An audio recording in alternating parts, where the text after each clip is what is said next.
Pemirsa, setelah kebakaran depo Pertamina di Pelumpang, Jakarta Utara akhir pekan lalu, Presiden Joko Widodo memerintahkan Menteri BUMN Erick Thohir untuk mengevaluasi semua zona berbahaya di daerah objek vital nasional, khususnya depo BBM Pertamina di Pelumpang, termasuk area pemukiman warga yang ada di sekitarnya. Sejumlah solusi kini tengah dibahas. Apakah depo Pertamina atau depo BBM yang harus dipindahkan atau justru warga di sekitarnya? Untuk membahasnya kita sudah terhubung dengan pengamat tata kota dari Universitas Trisakti, Nirwono Yoga. Mas Yoga, selamat siang. Selamat siang, Mas. Ya, apa kabar? Sehat-sehat. Saya lihat Anda ada di dekat lokasi ini ya, lokasi Pelumpang ya? Iya, betul sekali, Mas. Di bawah Tanah Merdeka yang bagian bawah ya. Baik. Ya. Mas Yoga, kalau sekarang kan pilihannya jadi ada dua ya. Ketika ada kebakaran ini terjadi, maka zona buffer penyangganya diminta untuk dikosongkan.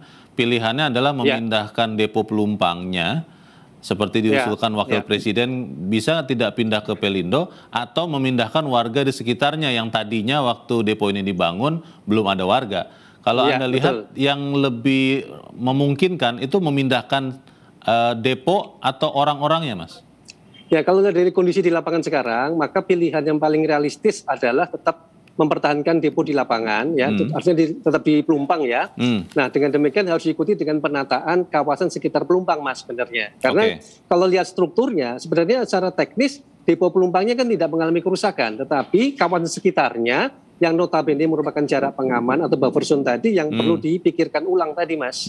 Karena yang terdampak parah di lapangan justru di luar pagar ya. Rumah yang terbakar sebagainya. Jadi depo Pelumpangnya bisa dikatakan lebih aman posisinya. Mau memastikan saja, Mas Yoga, sebetulnya yang dibilang zona penyangga atau buffer zone ini itu memang termasuk pemukiman warga yang sebagian terbakar menjadi korban kebakaran yang terakhir, atau memang belum termasuk, warga tidak masuk ke buffer zone ini sebetulnya? Kalau dari lokasi ini sebenarnya masuk buffer zone, Mas. Kalau lihat dari peta awal ya. Peta awal dari posisi depo Pelumpang itu kan luasnya 48,35 hektar, sementara tanah Pertamina itu 151 hektar, Mas. Jadi memang ada stok lahan 100 hektar yang dulu milik Pertamina yang dulu digunakan untuk buffer zone sebenarnya. Nah, tapi dalam konteks pengembangan pemukiman, lambat laun daerah-daerah tersebut akhirnya menjadi pemukiman yang padat. Nah, ini yang menurut saya kalau dari lapangan langsung ini, kondisi jarak tembok dengan pemukiman memang sangat dekat, bahkan tidak lebih dari 5-6 meter saja. Nah, kalau lihat dari kebakaran yang ada di sini sekarang pun sebenarnya lebih kepada dampak dari kebakaran dari pipanya yang uap bakarnya ini yang membakar pemukiman sebenarnya. Jadi bukan karena fasilitas di deponya yang rusak ini, Mas, kalau lihat dari kerusakan yang di lapangan ya. Jadi kalau memang harus dibersihkan atau disterilkan, Mas Yoga, itu ada berapa kira-kira hektar luas lahan yang harus dipindahkan warganya?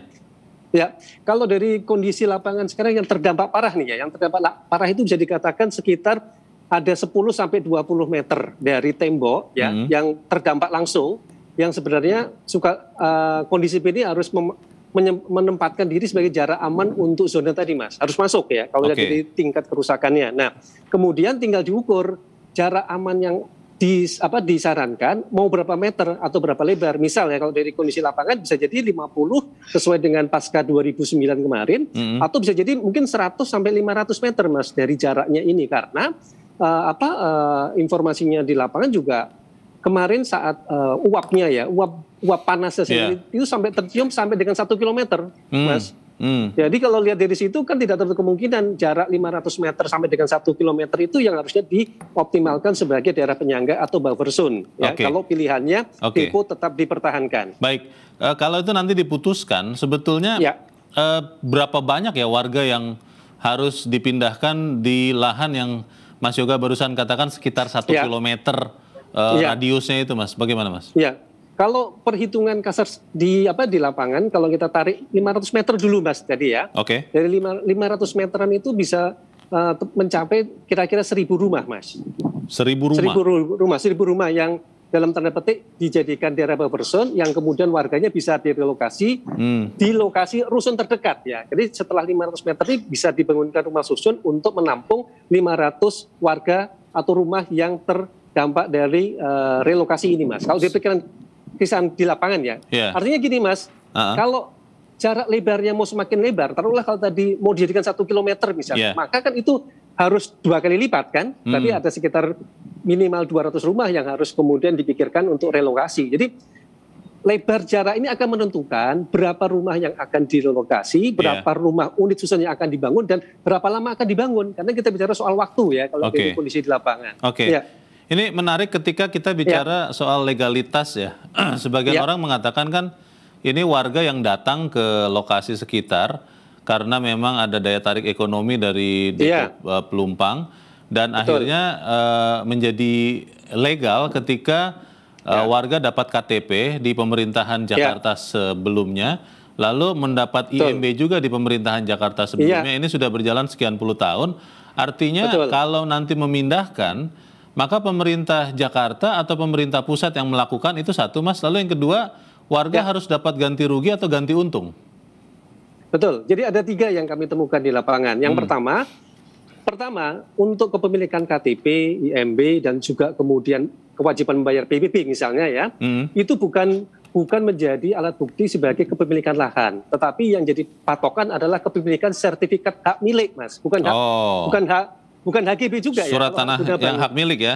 Iya, hak milik, bukan HGB. Kalau HGB kan juga guna bangunan. Artinya ini yang perlu segera dilakukan pendataan, mana tanah yang benar-benar dimiliki oleh masyarakat atau tidak, itu harus dibuktikan. Ya. Di BPN juga ada data, ya, data untuk di cross check ya, apakah warga yang di sini memiliki sertifikat asli atau tidak, kemudian dari BPN bisa mengeluarkan mana yang tanahnya memiliki sertifikat atau tidak. Itu yang pertama. Kemudian yang kedua yang kami temukan juga, ini harus hati-hati karena kalau sampai sertifikat lahannya itu miliknya itu ternyata berada di tanah Pertamina, ya, maka kewajibannya adalah Pertamina tidak boleh membeli, karena ini kan tanah Pertamina. Kalau sampai dengan Pertamina membeli tanah Pertamina sendiri, ini nanti akan jadi temuan KPK. Jadi harus ada kejelasan kalau tanah itu yang saya perkirakan tadi hitungan kasar di lapangan ada 100 hektar milik Pertamina, itu harus segera diklarifikasi. Nah, ketiga yang tidak kalah penting ini, Mas, proses pendataan dan konsolidasi lahan tadi penting karena akan menentukan berapa rumah yang akan direlokasi, mana yang punya sertifikat, mana yang bisa perlu ganti untung ya. Ini penting untuk memastikan warga bahwa mereka akan direlokasi, kemudian mereka akan mendapat ganti untung atau tidak. Ini memang menjadi pelajaran. Menteri BUMN mengatakan seluruh objek vital nasional yang BUMN yang lain juga harus melakukan hal yang sama. Karena menurut Pak Erick Thohir, sejak reformasi itu kehilangan lahan. Ini agak menarik juga nih, kok bisa terjadi kehilangan lahan. Tapi apakah kemudian penertiban atau pembersihan area buffer ini apakah bisa dilakukan secara serentak, Mas Yoga? Tidak hanya di sekitar Pelumpang, tapi juga di sekitar objek vital nasional lain. Yang Anda lihat seperti apa? Ya, kalau ini menjadi momentum bersama antara pemerintah pusat dan pemerintah daerah, maka ini bisa dijadikan sebagai patokan, Mas. Kenapa? Kalau secara umum ini kan juga akan terjadi di daerah ataupun objek vital lainnya. Ya. Artinya momentum pengendalian pemanfaatan ruang harus diikuti juga dengan penertiban pemanfaatan ruangnya itu sendiri. Dan ini momentum yang menurut saya tidak boleh dilepaskan kalau memang tujuan utamanya tadi menjaga aset-aset negara dan terutama keamanan keselamatan warga loh, Mas. Ya, kita harus memikirkan keamanan keselamatan warga karena itu juga menjadi pintu masuk mengapa tadi alasannya warga perlu direlokasi misalnya. Ya, jadi bukan dalam tanda petik itu menggusur, tapi ada faktor keamanan keselamatan yang menurut saya sangat penting. Kalau dari kondisi sekarang misalnya di lapangan ini kondisi yang sangat berdekatan ini sebenarnya sangat rawan karena kita sangat berbahaya, Mas. Karena begini, kita tidak pernah tahu kapan terjadinya bencana misalnya, ya, sehingga antisipasi akan jauh lebih baik, Mas. Ini juga yang terjadi hampir semua objek kita lain di Indonesia, ya, Mas. Ya. Mas Yoga, terakhir singkat saja, yakin tidak bahwa relokasi atau apapun namanya ini pemindahan warga tetap bisa dilakukan karena kita ada di tahun politik nih, Mas. Ini kan keputusan yang tidak populis. Bagaimana, Mas? Betul sekali, betul, Mas. Jadi kalau lihat kondisi di lapangan dan faktor keamanan keselamatan menjadi utama, maka faktor politis harus kita hilangkan. Karena ini kita sudah tidak bisa menawar, Mas. Keamanan keselamatan harus nomor satu di luar kepartean atau politik lain. Nah, tindakan tegas ini perlu, maksud saya gini, kita hanya punya waktu krusial 1 sampai 2 minggu, Mas, kalau lihat dari kondisi di lapangan, ya, untuk memastikan pemerintah mengambil langkah-langkah apa saja. Karena kalau tidak, dalam 1-2 minggu, warga masyarakat yang berada di pengungsian akan kembali ke tempat ini, Mas. Akan membangun kembali lagi. Ini kecepatan untuk ketegasan penataan yang menurut saya kita perlu tunggu dalam waktu 1-2 minggu ke depan ini, Mas. Baik, kita tunggu nanti keputusannya seperti apa. Tapi untuk saat ini terima kasih ahli tata kota Nirwono Yoga sudah mencerahkan kami siang ini. Selamat siang, Mas Yoga. Selamat siang, Mas. Terima kasih, Mas.